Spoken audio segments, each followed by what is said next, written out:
Ciao a tutti, amici del Toro. Benvenuti se siete nuovi e bentornati se mi seguite da un po'. Io sono Ilaria e su questo canale parlerò di tarocchi, chakra, spiritualità e quant'altro possa essere d'aiuto ad ognuno di noi per il proprio percorso di crescita personale e spirituale. Bene. Mostrami Toro, tendenze energetiche generali per la seconda metà di ottobre 2022. Ok, abbiamo la carta del matto. Amici del Toro, si parla di nuovi inizi, di un periodo che parte, di qualche cosa di nuovo che ha inizio. Parla anche di sentimenti di fiducia, di sentimenti puliti, di purezza, purezza d'animo. Andiamo a vedere con gli oracoli che cosa vi vogliono dire.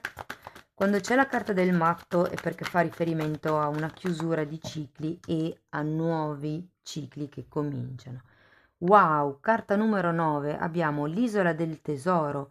Qui ci si appresta ad andare verso un tesoro. E poi abbiamo la carta di è tempo di fare un sonnellino. Carta numero 24 è un po' una carta che vi dice di lasciare andare, come se voi aveste già espresso il vostro desiderio o aveste già fatto tutto quello che potevate fare per ottenere un certo tipo di risultato e adesso ci fosse solo da lasciar fare al destino, mi viene da dire, riposarsi, ecco. Andiamo a vedere con i tarocchi di che cosa si tratta nello specifico. Io intanto vi ricordo che comunque le letture sono fatte per un collettivo, sono generiche, quindi è facile che non risuoni tutto. Prendete quello che vi serve e lasciate andare il resto all'universo. Se poi non dovesse risuonare nulla o se volete completare il vostro messaggio, potete sempre ascoltare l'ascendente, il segno lunare o Venere. Nel caso vogliate contattarmi, trovate il mio indirizzo email sotto nella descrizione del video. Devo dire che la nuova stesa, insomma, è piaciuta. Mi rendo conto che sia più generica rispetto a quella di prima e in effetti ci tenevo a specificare che con la stesa di prima si andava a vedere qual era, diciamo, la situazione più importante e si andava a scavare su quel movimento energetico lì. Con questa invece si va a vedere un po' più in generale tutti i settori della vostra vita. Essendo appunto una stesa che parla, una stesa generale, mi sembra un po' più completa questa rispetto all'altra. Però siamo ancora in fase di studio, quindi voi continuate pure a scrivermi attraverso i vostri commenti che cosa ne pensate, così cercheremo sempre di migliorare, cercherò sempre di migliorare. Allora, partiamo con un 7 di coppe. Il mago, abbiamo un 9 di spade, la carta del mondo, la carta degli amanti, un 6 di coppe, un 2 di bastoni, un re di pentacoli, vediamo l'ultima carta. Allora, diciamo che l'energia di partenza, o meglio, la carta centrale è il 7 di... abbiamo la torre, è il 7 di coppe, quindi qui si parla di qualche idea, qualche possibilità, qualche tipo di nuova apertura, mi verrebbe da dire, guardando la carta del matto. È una serie di pensieri che vi frullano per la testa. Tenete presente che quando c'è un 7 di coppe si potrebbe parlare di una sorta di proiezione. 7 di coppe è la carta delle illusioni materiali, del potere, del successo, dell'avere la casa bella, dell'avere la macchina bella. È un po' questa brama, se vogliamo, ehm, non dico di arrivare, però di avere. È proprio un qualche cosa legata agli averi, ai possedimenti, a quello che si ha e quello che, in questo caso, in quello che non si ha e si vorrebbe avere. Mm, C'è anche la carta del mago, quindi qui si parla di qualche nuovo inizio, ma lo vedevamo già qui con la carta del matto e sbirciando già un po' più avanti, andando a vedere che c'è anche la torre, qui si parla proprio di un nuovo tipo di movimento, di un cambiamento, di qualche cosa che probabilmente verrà destrutturato per portarvi a qualche cosa di nuovo. Allora, da un punto di vista spirituale, Qui sento ragazzi che avete bisogno di fare un lavoro sulla legge di manifestazione, giustamente avete il mago. Ehm, come vi posso dire, c'è da ritrovare un pochettino il proprio potere personale, fidarsi di quelle che sono le proprie capacità, fidarsi di quello che si è più di quello che si ha. Nel senso, il valore personale, perché comunque avete anche un 2 di bastoni e parla di una sorta di indecisione tra quello che si ha già e quello che si vorrebbe, e qui vedo quello che si vorrebbe con questo 7 di coppe. Quindi qui si tratta anche di valutare quello che per voi è il tesoro. Mm?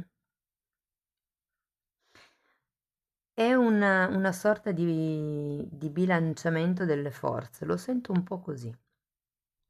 Comunque ecco, cercate di rimanere focalizzati su quello che è il vostro obiettivo, perché quando c'è il matto, come energia generale della stesa, c'è sempre questo impulso molto forte, un po' disorganizzato, ecco, diciamo così. Il mago, che è un'energia yang, vi serve proprio per dare un ordine, una struttura, per cercare di incanalare le energie. E uscire un po' da questa sorta di indecisione o di illusioni che vediamo qui con il 7 di coppe e il 2 di bastoni. Da un punto di vista delle relazioni, quindi familiari, di coppia, figli, fratelli, tutto, ehm, ecco, qui ragazzi sento che, perché c'è anche la torre parla sempre di una destrutturazione dell'ego, abbiamo anche questo 9 di spade. Io credo che qui si debbano dimenticare quelle che sono state le esperienze del passato un po' dolorose, perché qui con questo 9 di spade si rischia di proiettare su quello che è la relazione, su quello che è la vostra famiglia, la famiglia che avete creato, intendo, quelle che potrebbero, scusate, quello che potrebbero essere le paure inerenti al passato, perché il 9 di spade parla proprio di quello, di qualcuno che vive in una paura del passato. In realtà non c'è più ragione di avere questa paura, perché le dinamiche sono cambiate, c'è questa nuova fase con la carta del matto. Ma qui è un po' il ricordo che secondo me vi frega, che vi, che vi fa lo sgambetto, ecco. Probabilmente siete persone che tendete a pensare tanto al futuro e quindi vivete con un sottile stato di ansia, ehm, per cui ecco, attenzione a carboidrati, mi dicono. Ok, da un punto, se foste single, ecco, se foste single, ragazzi, c'è la carta degli amanti, eh? Quindi ci potrebbe essere veramente l'inizio di una nuova relazione. Ricordo che anche il matto parla di un impulso nuovo, di qualche cosa che sembra andare verso quello che potrebbe essere per voi l'isola del tesoro, ok?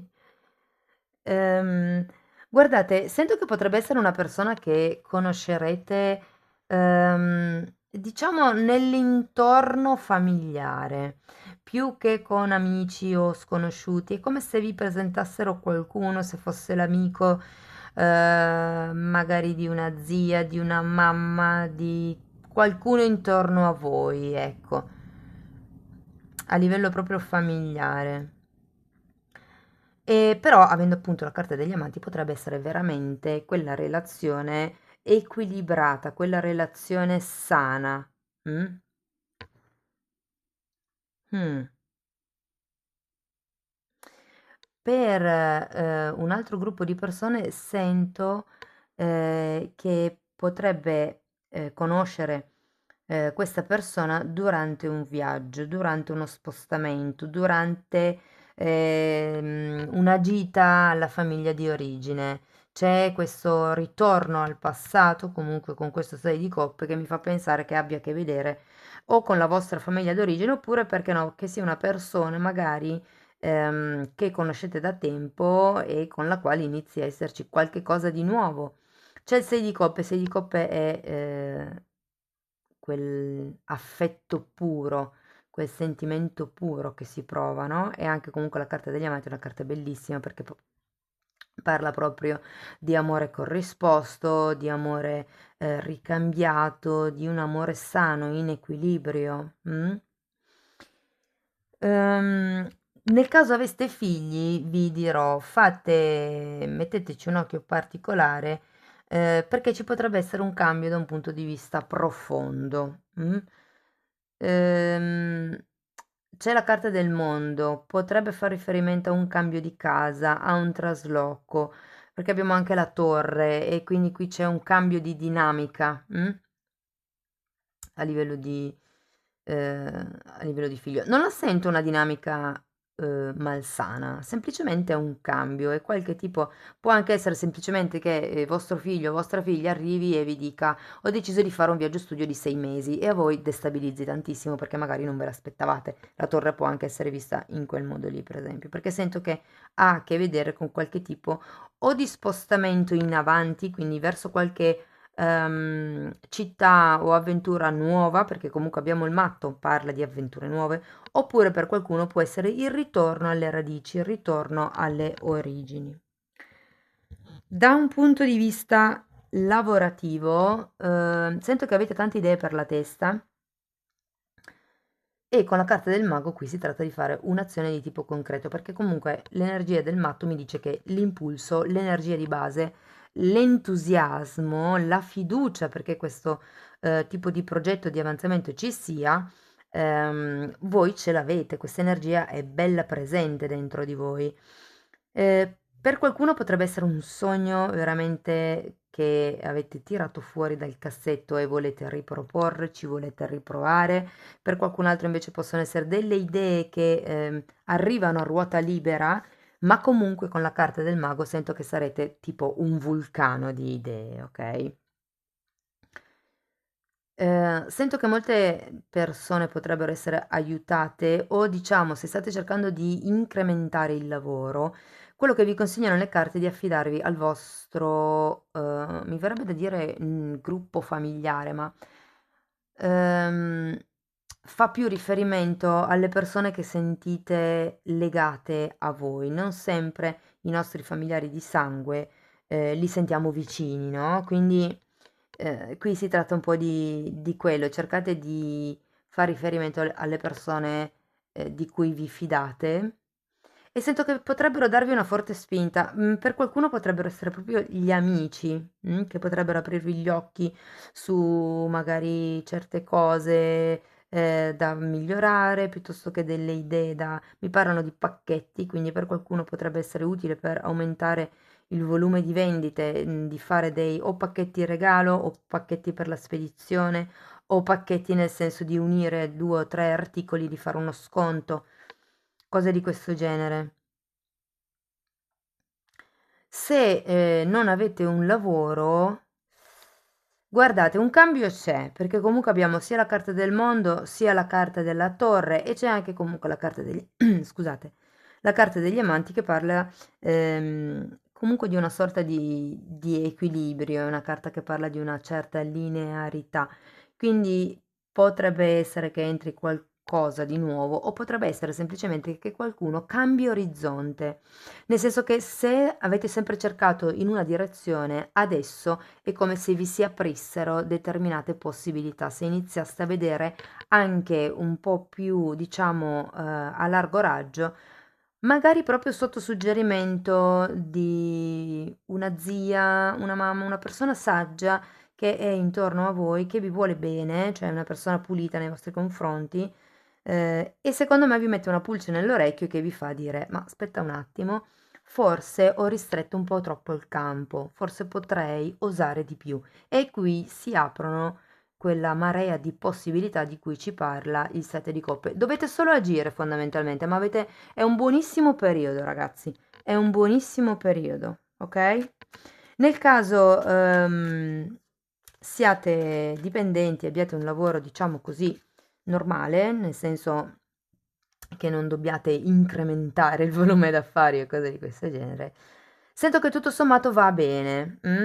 Ehm, Da un punto di vista monetario non ci sono comunque grossi scivoloni, diciamo così, probabilmente qualche cosa da riassestare, scusate, probabilmente dovuto alla casa, ma guardate che avete la carta dell'isola del tesoro e comunque avete anche una regina di denari, quindi un re di denari, scusate, e quindi sicuramente siete in una posizione di vantaggio da un punto di vista economico, una vostra stabilità comunque ce l'avete e sono anche sicura che con queste due carte siete perfettamente in grado di gestire tutte le vostre risorse nel migliore dei modi. Ok, andiamo a vedere una carta da questi oracoli, sono tre mazzi, uno blu, uno giallo, uno rosso. Il primo mazzo ci dice qualche cosa inerente a questa situazione. Potrebbe anche non risuonare, quindi prendetelo veramente come uno spunto di riflessione, oppure sì, potrebbe risuonare. Perché mi è difficile ricevere? Quindi qui si tratta di capire quanto si vale ed essere aperti verso quello che arriva, perché arriva l'isola del tesoro, ragazzi. E poi qui è perché mi è difficile divertirmi? Probabilmente questa la sento intrinseca di questa, cioè il divertirsi è un provare piacere, un ricevere piacere, ma se c'è già qualche difficoltà a ricevere in generale, automaticamente qualsiasi cosa si debba ricevere c'è un po' di reticenza. Andiamo a vedere quale potrebbe essere la credenza limitante invece. Ripeto, potrebbe risuonare oppure no, prendetelo anche solo come uno spunto, perché credo che una sconfitta sia inaccettabile. Oh wow! Qui abbiamo la carta della torre, ragazzi, parla di crollo dell'ego. L'ego non ama perdere, ok? È quell'entità che ha bisogno di dimostrare che è in grado, ok? Difatti, imparate a vedere le cose da un punto di vista del semplicemente è andata così, non c'è giusto o sbagliato, non c'è bello o brutto, non c'è vittoria o sconfitta, è stata un'esperienza, ho imparato un sacco di cose con questa esperienza, ma probabilmente non era per me, punto, via la prossima. Cioè, senza poi star troppo lì a lambicarsi il cervello del perché è andata male. Sì, è giusto capirlo, perché giustamente uno non deve poi avere, correre il rischio di affrontare gli stessi errori o incorrere in quelle che sono le stesse paure, le stesse dinamiche. Quindi è giusto capire perché è andata male per correggere il tiro. Però ad un certo punto, ecco, anche accettare una sconfitta come se fosse un semplice fatto della vita, una semplice lezione di vita, vi porta, diciamo così, io credo ad un maggior, ehm, o meglio, a un minor peso nella coscienza, ok? Nel senso che non c'è il giudizio, è difficilissimo non giudicare, soprattutto quando si tratta di noi stessi. Ok, andiamo a vedere ancora una carta con il mazzetto rosso, che è un messaggio o un'azione da fare o su cui pensare. Vivo il momento presente e la mia decisione non si fonda su una paura o una presenza del passato. Eccola qua, ve la metto qua vicino. E anche qua fa riferimento al passato, eh. Quando non ottengo ciò che voglio, riconosco che c'è qualcosa di meglio che mi aspetta. Ecco, questa è per chi, per una questione di ego, si incapponisce, si fissa su un obiettivo, su qualche cosa. A parte che quando ci fissiamo troppo su un obiettivo e questo non arriva, dobbiamo farci qualche domanda. E la domanda è proprio questa. Nel senso che se non ottengo quello che voglio è perché devo ammettere che c'è qualche cosa di più grande, di migliore, di sconosciuto a me che mi aspetta perché l'universo sta lavorando per me, aggiungerei.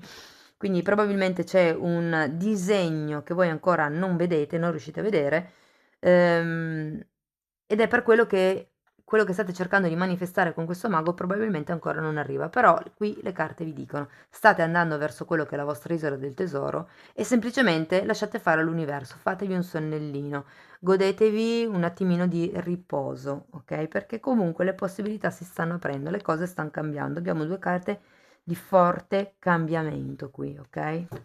Andiamo a vedere ancora un oracolo per chiudere la lettura.